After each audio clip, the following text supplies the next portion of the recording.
Prayer for success. Tagumpay na panalangin gabay sa pag-angat sa buhay. Panginoon, aming mapagmahal na Ama, humaharap kami sa iyo ng may pusong puspos ng pangangarap na umangat sa buhay na imilinigay mo sa amin. Sa gitna ng aming mga pangarap at hangarin, tinatawag namin ang iyong pangalan at inuukit namin ang iyong harapan, ang aming mga dasal para sa tagumpay. Nahihikayat kami ng iyong mga salita sa Proverbs chapter 16 verse 3. Ituon mo sa Panginoon ang iyong mga gawa at magiging matagumpay ang iyong mga balak. At sa kasulatan na ito, naglalagay kami ng aming pananampalataya at pag-asa sa iyo.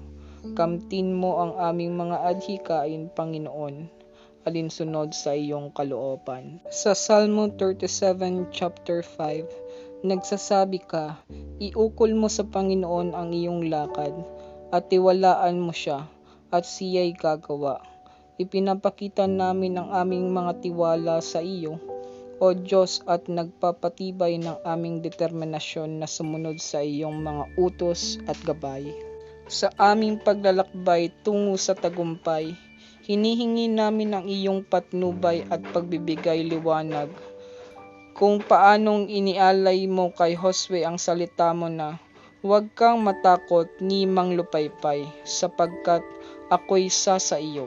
Saan mang iyong paroroonan, hinihiling namin ang parehong kapanatagan at tapang.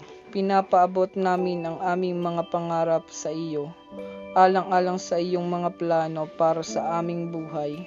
Sa pangalan ng iyong bugtong na anak na si Jesus, aming tagapagligtas, ipinagkakatiwala namin sa iyo ang aming buhay at lahat ng tagumpay na dumarating. Amen. Panginoon, nagpapasalamat po ako sa kanilang mga panalangin. Nawa po inyong tuparin, lalo-lalo na po ang mga nangangailangan ng financial blessing for this month of December. Nawa po punuin niyo po sila ng siksik, liglig at umaapaw na biyaya. In Jesus' name I pray and Amen.